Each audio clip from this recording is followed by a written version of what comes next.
Hello and welcome to another episode from the Real Talk and Revenue podcast. We have myself, Francesca, the accountant, and we have Jordan, the therapist, and we bring real powerful conversations around building revenue, building confidence, how the mindset works, all different discussions around to help others in business and in their personal life. So listen in, tune in, let us know what you think, ask questions along the way and we'll be sure to answer them. Enjoy. Banana bread matcha, but looks like it's been dissolved and all sorts going on. Just needs a mix, don't worry. Yeah, I can't believe we're in September. Let me, I'm just looking at how many episodes we've done. I think last week was 52. Yeah, it's flying. I'll tell you about a popular episode as well. Oh, okay. Makes me bad. Thank you. Bella said that this morning. I've actually had them well over a year. My little the black flares, if anyone's listening, I'm wearing. They are from ASOS. Oh. 20 quid, I think they were. Oh, nice. Because they're leggings, aren't they? I want some from Fabletics, the flares. Yeah, I'm just I've looking seen them. they've got an offer on. And I want to, and they do short length things, which, you know, I struggle with. Yeah, because I didn't realise. So you're 5 foot? What? Yeah. No, 5 foot. I'm basically like 5 foot. I never clicked that you're really short. I literally see it all the time. I never sat down a lot. But that just shows you how I don't look into we things. walk a lot as well. It's so funny. I've never clicked. That's hilarious. Isn't it, Joss? When was it that you said something the other day or the week? Yeah, I was on about it again, wasn't I? I think about. And I clicked. I thought, oh, it's about reaching that. That's it. Eating a sandwich. Basically, Jordan is a very petite. Probably what the tall girls strive to be petite, and the petite girls strive to be taller at school. I feel. Yeah. You always want what you're not. Or you want that happy medium. Yeah, and what even is that? I'm honestly not bothered. At school, obviously. Well, I love that you're not. No, why would I be? I think that's a really good trait if you're male or female and you own who you are and what you're about. I love that. But again, I think it's a confidence thing, isn't it? Because at school, I'd be like, oh, so small. But again, I don't remember feeling awful about it. People used to call me like titch and stuff, and it was just like, but it wasn't nasty. No one was nasty. Really? I was so insecure at school, deep down. No one would have known. I used to hate what I looked like. Yeah, I think it's so hard. Yeah, I really felt like I was ugly and that I needed makeup and I needed to be a certain way. Yeah.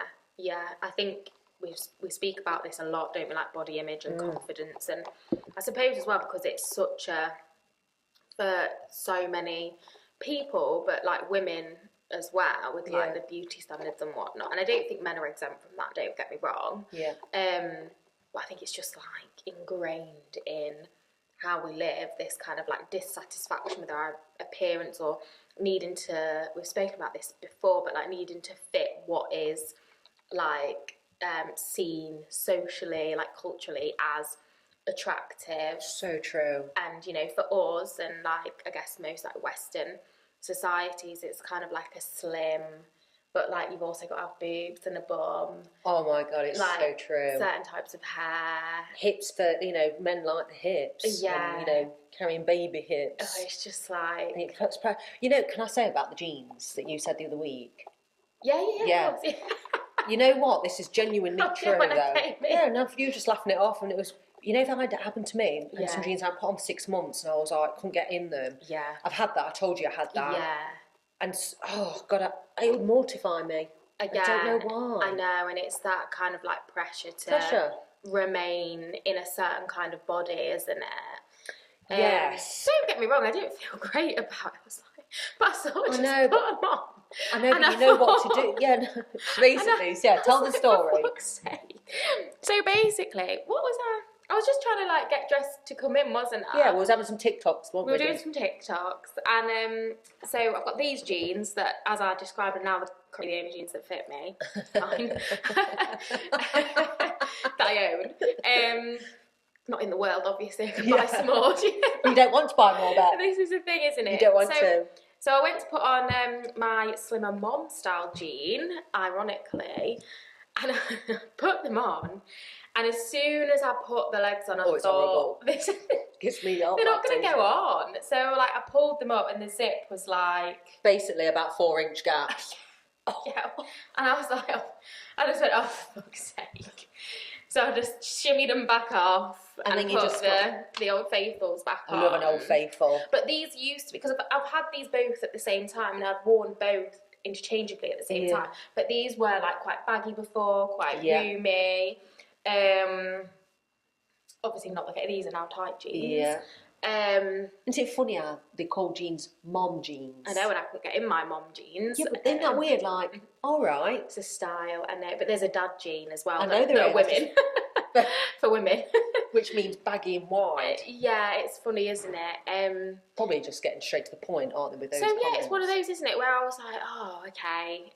But I'd already, and again, it's funny you say this, isn't it? Because I'm like, excuse me, I'd already just started training with Abby once a week. Oh yeah, you are. I just started to think about actually being more mindful about what I'm eating. I don't think I diet. I don't track or anything like that.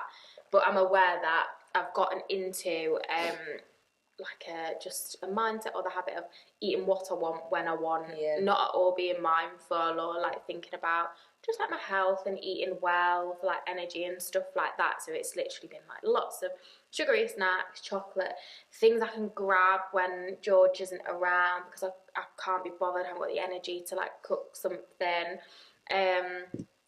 But as you know, me and Roxanne took Callie to Happy Place Festival on Saturday. I was gutted, so I saw someone had gone there, Jenna Atkinson. Oh, yeah. I thought I would love to go to that. And then my favourite podcaster, Francesca, she was there doing a live podcast. Can't you ask me next time as well? Because I'd love to I asked you to do things, but you're always so busy. I know, please ask me for things. We're going next year. I'd love to come. And we're going without Hallie. Yeah. I didn't know you took Hallie. We did. We took Hallie. I just saw a picture. That Hallie was in it. Oh, maybe I did then. Yeah.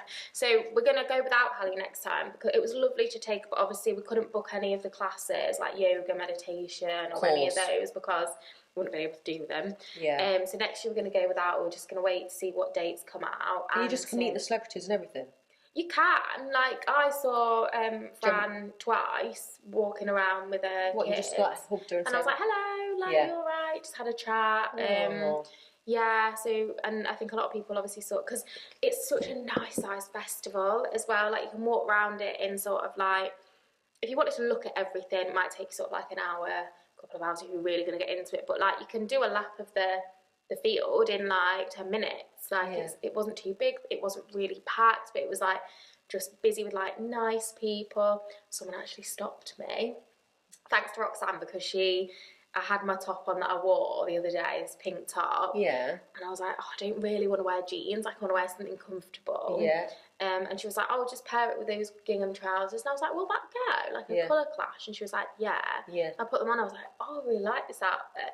Then a girl stopped me when I was like walking around with Hallie. Yeah. And Roxanne was in the queue. She was like, oh, excuse me, I'm doing like a little feature on Instagram about like style at the festival today, and I really love your outfit. Can I do a little piece of you and your daughter? She had like a multicoloured outfit, and I was like, oh yeah, all right then. That's really cool. I know, it was really sweet. So it was just like a lovely vibe. Oh, it was well so done. Nice. Not overwhelming busy. No, not at all. Not at all. What's the ticket's price? Is it a price? I think they were like 40 quid or something. Right, okay, but you just like, you can pay for things there, or? You can, like, there's stores and stuff there. I can't remember if you had to pay for the classes separate or if you just needed to book a space on them. I'm not sure, because we didn't do it. Yeah. But it was so, so nice. And it's London? No, we went to Tatton Park, which is like Cheshire near Manchester sort of area. Yeah. But they do a London one. So London ones were in July, 2 days. And yeah, we went to this one just because the dates work for us. We're gonna, if the London dates work next year, we're gonna go to that one and get on the train. So. Yeah, that's what I'd like to do. Yeah, so is that the Fern Cotton then? Yeah. So yeah, you can absolutely come. There was a point to me saying that and I've forgotten. I was on about weight gain. Oh, me and so we were in the car obviously on the way, and we were talking about food and stuff like that, and how like, even if you can't be bothered and stuff, just little ways to make sure there's quick wins. And, like, preparation is key with that. And I was saying, like, I've got into the habit where, like, George does the food shop and he cooks and stuff. So I don't really know what's in the house. Then when I go to the fridge, I'm like, don't really know what to make with that, like, or if there is even anything I can make up. Yeah, so then I'll just be like, look, toast, or you know, just like which is fine. Like, I'm not gonna cook carbs out, but you want like just more veg, like salad bits, fruit. So we want about like quick wins and just having like some like pre-cooked salmon or chicken in the fridge and like veg, maybe potatoes, rice, stuff like that. So you can just throw things together as quick as picking something out.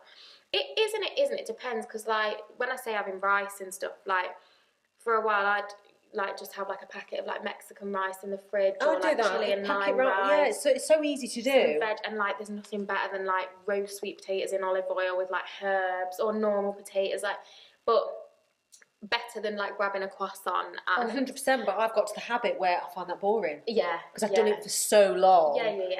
But I do know it's better for you. Like chili and rice, or even chili and like a jacket potato, normal potato, or sweet potato. Like, just again, like getting a variety of things back into your diet rather than like grabbing beige foods, chocolate. Toast with butter, lashings of butter, peanut butter, just for quickness, and then a protein bar. Which that's fine. Like if you want to have that for your breakfast and then have like something with a bit more colour in it for lunch and dinner, like it's not about having to eat chicken and rice all the time. It's just eating like like regular portions first of all, and like just a balanced diet with lots of different things in it. And just know that initially, full, like satisfied, not like and not like I'm hungry because I haven't eaten enough. Because I think once you get starving, that's it. Then it's recognising when you're satisfied as well. Which many people probably don't. And I realise I'm hungry a lot of the time because like today I haven't eaten yet because of like just the flow of this morning. It was chaos. Do you know what I mean, with Hallie and the car and stuff. Oh wow, I'm like,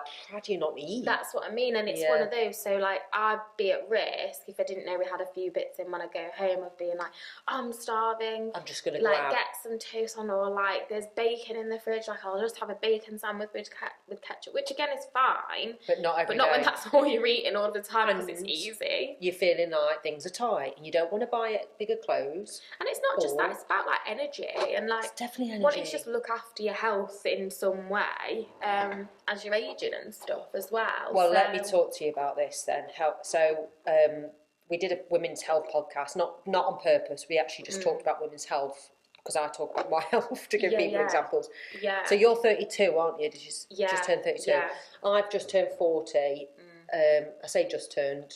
I'm going to be 41 in 2 months. Oh my God, that's gone so quick.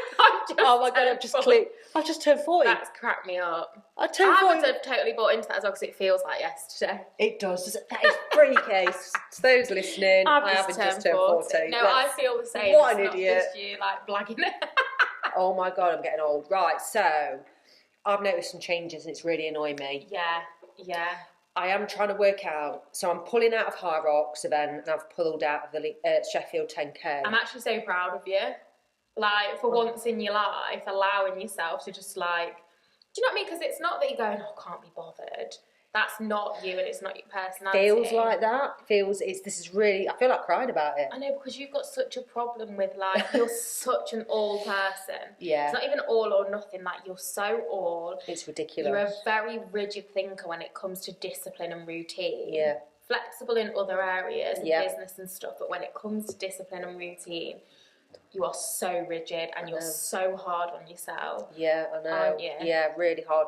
And the fact that I've made the decision, it hasn't been taken lightly. Like even now, I'm still thinking, we haven't officially pulled out of High Rocks. So I'm going back thinking, well, if I just do it, I'll walk it. Do you know what I say to people though? Is the reason we're so averse to doing things in a different way to what we've gotten used to, particularly when it works for us and it gets us results, is because of the discomfort it causes us. Mm-hmm. So pulling out has caused you discomfort. It would be easy for you to be like, this feels horrible, I'm upset, I feel guilt, I feel shame, like whatever it is, I'm just going to do it. When you do that, you don't get the opportunity to realise that you can sit with the uncomfortable feelings that you're feeling right now, and they can become more comfortable. And that's not you deciding you're gonna like give up on all your goals and you're just gonna like not bother with anything anymore. But to be able to recognise when it's not the right thing for you, when it's not the best thing for this time, and you need some rest and recovery, then next time that should happen, you'll know, do you know what I mean? Because you'll be like, okay, yeah, I do need to step back, and then I'll prep for this one, and I'll do that.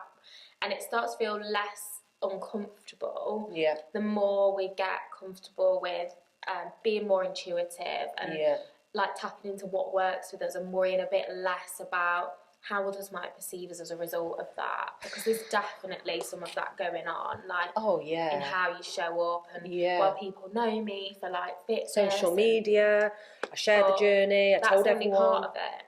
I know that's it only is part of your identity, but it's easy to think like my whole presence and identity is attached to this, and who am I without it? It's not like you're going to stop working out. It's just stepping back from some events that like your body's kind of saying no to. I know it is so true. It's like basically it started off with that bit of a nerve, well, I say a nerve injury. That's not fully gone. I've got it in my other leg now where I can function the leg, thank God. Oh, I'm like, why does this keep happening? So she's oh God. Sorry, we're on a bit of a serious topic. I was pouring my heart out, and she was like, Fran, I thought she was going to say something like, yeah, you've done it really well. Oh no, she's broke a straw. I'm so sorry. So just take this off, look, and then you'll just have to like hold it. Thank you. Like a little girl, look. just take this off. Little taste. Yeah, so I've had nerve pain in one leg, and then I've got not nerve pain, but not moving one leg. Now I've got it in the other leg, tingly, numb, blah, blah, blah. So I'm steadying it off, and that's good. But I've had other bloody hormonal things going on. It's so annoying. So really dry, itchy skin. Oh, yeah. Ridiculously itchy at times. And it's like, and it's not even eczema, because there's no eczema coming. Just really itchy. I don't know if anyone else suffers with that. Then I've had sore inner mouth. Not gums, not around my teeth. Researched it, and it can be brushing too hard, gingivitis, or whatever it's called. I haven't got that. I know it's not that. And it said hormone imbalance. Menopause, do you think? Do you think perimenopause? I don't know. And I don't... You didn't have your hormones tested in the end, did you? They didn't do it. No, they didn't. You've got to go and do that. So I've got the Mirena coil in. Yeah. Too much information, but I'm going to say it anyway. Not. Well, it's not. Normal. We should be able to talk about it. So Absolutely. The Mirena coil's been in 6 years. They say it's 8 years now. Right. Okay. But there is a hormone in it. Yeah. So I don't know if that's diminished because it's been in 6. And something's happened where this year my mental clarity is not so good as it used to be. Oh, I think perimenopause, Fran. It's to do my head in, because I'm like, Steve's like, yeah, but you can get through it, and it's just mentally, I'm trying, and I still can't do all my positive affirmations. Nothing's working. It's perimenopause. I'm telling you now, like, I see so many clients in like different kind of like hormonal kind of transitions. So that can be obviously like puberty, like pre and postnatally, and then like perimenopause. So you see children like their teens? Yeah, like 14 plus I'll see. Yeah. So I have clients that often have like PMDD diagnosis, which is again really hard because you're at an age where often exams, GCSEs, and your hormones are working against you because you can't concentrate, you've got brain fog. Imagine that in a workplace. Well, imagine it at school, Fran. Like, before you've even got to the workplace, you're in a position where you're kind of being told, like, you've got to knuckle down, but it just doesn't seem to come with ease for you, like it does everybody else. And how do you work with that? Mainstream school isn't set up for that. And often the workplace isn't set up for that. And the very fact, I think it's so important we talk about this, because you sat there saying, like, it's so annoying, I'm so frustrated, is exactly why I end up seeing, like, a lot of women in perimenopause, because there's, like, anxiety, frustration. My anxiety is definitely more. Like, low mood and depression, because, like you say, you're not kind of, like, operating in the same way you were before. I feel embarrassed. You know why I feel embarrassed? It's like you're owning and admitting you're getting older. It's not only that, is it? We see it as like a personal failing, and it's not. It's just biology. Like, and this is the problem with like not talking about these things openly, especially for women, is that like we're all going to go through it. Every single one of us is going to go through it. Yes, it impacts us all slightly differently. So it's not a shock, is it? And we kind of need to know, like, what can we expect? What kind of symptoms can we expect? What can help for each of the symptoms? Like HRT, for example. Yeah. Can be an absolute game changer. Yeah. Because ultimately it's an absolute crash of hormones, and I think is it predominantly the estrogen? Yes, it is estrogen, progesterone. Yeah. It could be. That's why I think is it just a tweak in that area for me, which is what HRT is. Yeah. It's like leveraging the hormones. HRT sounds so. The stigma for me hearing the words HRT is that you're 50 plus, and I'm not just. I know it is. Yeah. 50 plus, and it's something that everyone does at a certain age, and that's that. But it's not.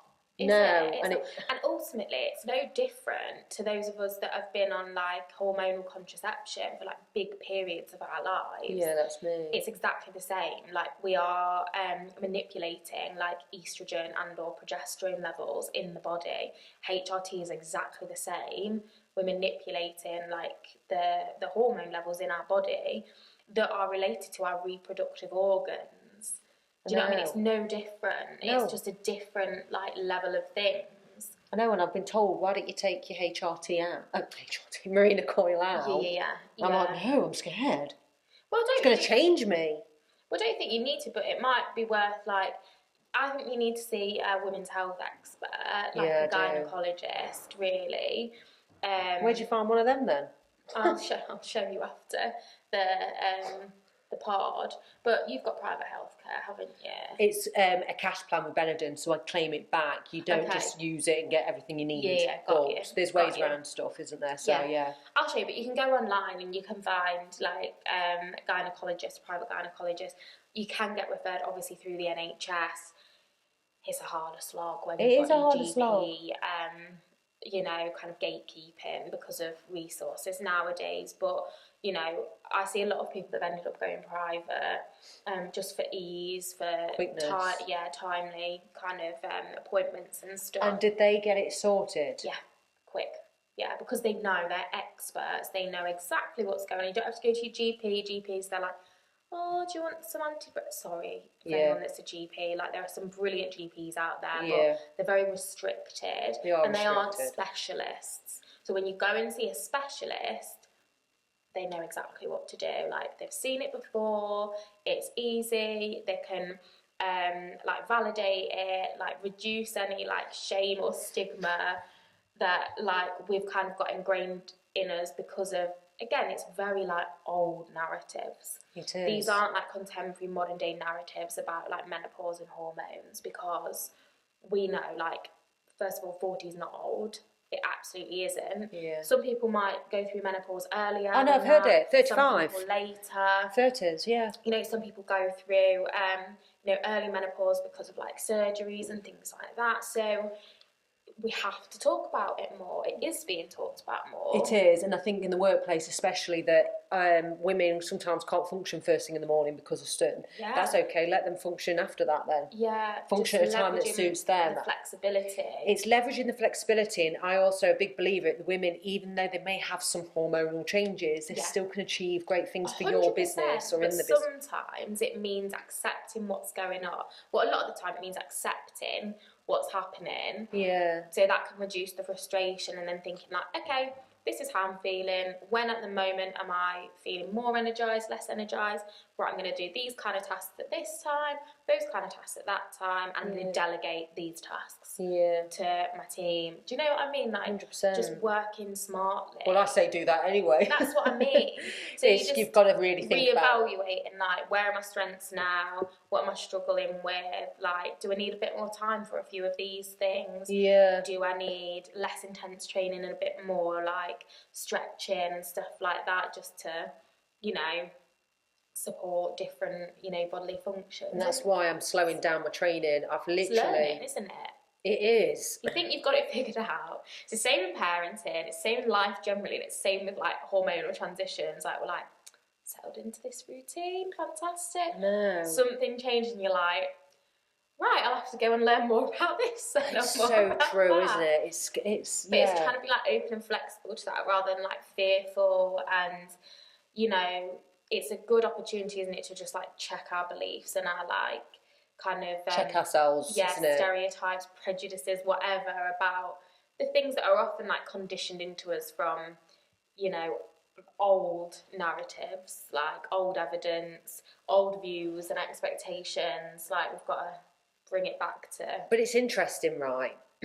Because a lot of women suffer and they don't do anything about it. So our advice, if you are listening, go, well, I've been like that, or I've been like that. It's like, do the steps, even though it's... Sometimes the value and the investment is so worth it. 100%. People rather buy, I don't know, a new handbag, let's say, for example, than invest in themselves. It's like then go and such have a an shame. appointment with a gynaecologist. Yeah, or sort out the mental health stuff, the fear in business, the fears of this. And when you do that, you'll end up making more money, because that's fact anyway, but you'll also be happier in your own personal life. 100%. And this is what I'm looking... So, for example, I'm not just saying this to you today. I've been doing a lot of in the work and looking behind the scenes. It's not like I haven't done anything. Yeah. I just probably need to do the private health stuff. Absolutely, yeah. But yeah, it's a weird feeling. And I was walking this morning. It's hard. It impacts how we feel about ourselves, and it's like identity shifting. So true, that identity shift. Yeah. And like being open to discuss it. The thing with me, and I don't want to go, it's a label. Well, it's not though, is it? I've hit 40. Oh, amount of people that say that, and I'm like, stop it. You know, like, you've had kids, it's all going to go downhill. Yeah. That always makes me go, well, I'll show you. Yeah. So like with the High Rocks and me not doing this one event, that the big thing for me is like being able to do it even though I'm hormonal, for example. But there's a lot more to it than that, and that's why I've decided to pull out. But that's probably pushes me to keep doing more in a way. Yeah, absolutely. And not letting it stop me. No. Because it's easy to let things stop you. Go, oh.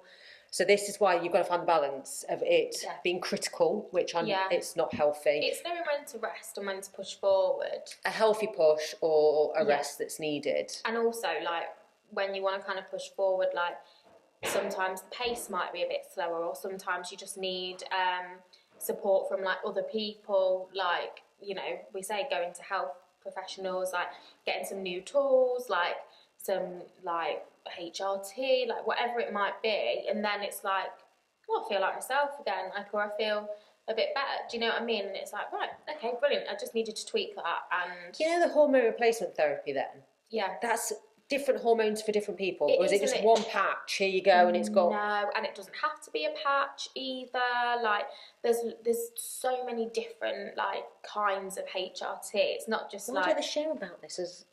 You'll find the information. It's just like, but it's not on your radar. It's like nobody's talking about this. It's like people absolutely are. Look at Davina McCall. She's done loads of stuff on perimenopause, like tons.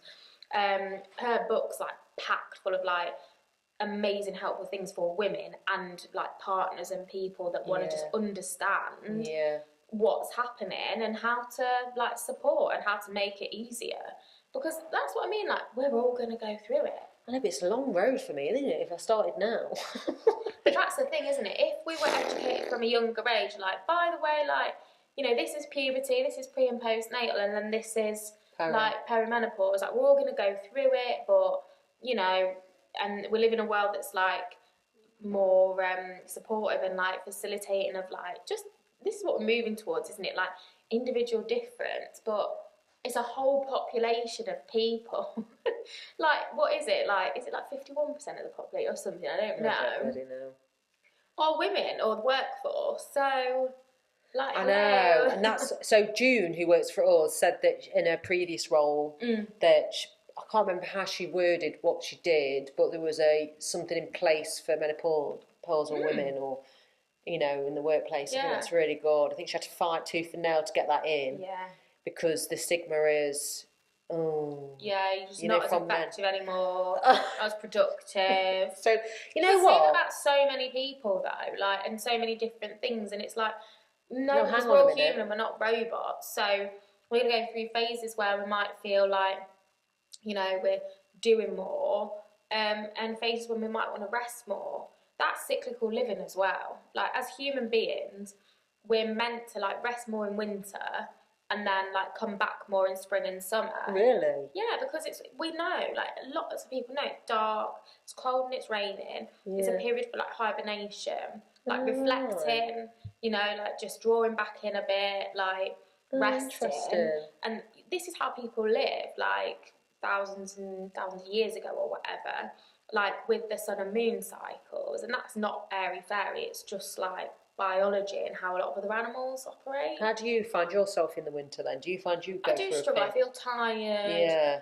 And I think for so many people, like, it's called seasonal affective disorder, isn't it? It's not a disorder, it's normal biology. It's just we live in a world now, in a time of kind of like, you know, toxic productivity and capitalism, where people want us to be productive all of the time, like the 9 to 5, like go, go, go, and just operate the same way year round. Who's the people do you think that shouts about that mostly? What is it when you say people? I think it's capitalism, isn't it? It's the society and the model that we kind of operate in nowadays. There's a lot of there's a lot of people and organisations and, you know, kind of groups now, I think that, and like we're realising that's not actually the best way to operate, to get the best out of people or individuals. So, you know, I think there's a lot more knowledge now, but that's still really the kind of like core, I don't even know the word, but I know what you're saying. Do you know what I mean? It's like that's what's been drilled into us for a long, long time, and that's just what we've subscribed to. I know how as a society. It's interesting because I do know how to bring out the best in people, and it's also allowing people to make their own choices, be flexible. It's really simple. Not many are willing to do it because of the control thing and feeling like, oh, why are they not working at 9 a.m? It's 9 a.m. Yeah. You know, and clock watching and assuming. But if people trust you and like you as an employer as well, then they are going to want to work harder. And that's fact, whether you have a day off or did half a day that day but wanted to work extra hours. And that's why I always say, do what you feel is right for you as an individual. And if you're in the company that don't support that, get out. Absolutely. It's so easy for us to say, but no, I feel better for making that a decision. Like I've said so many times, a decision is better than holding on to a don't know decision. And just face the consequences of how you feel. And if you don't like it, you can change it again. It's like, if I think, oh no, I should have done the event, well, there's going to be more. 100%. Just jump on another one, but I can't see it. I can't see it anytime soon. But next week's episode, I'll tell you what I want to talk about, and it's sales. And the reason why I want to talk about it is because of us doing the podcast live. Sales, So if you are intrigued, tune in next week. So it's going to be episode 54. Bloody hell! When will this go out? This should go out towards the mid to end of September anyway. Right. So we may have done the event. Yeah. But it don't matter because I can tell you about it. Yeah. Thanks for tuning in. Bye.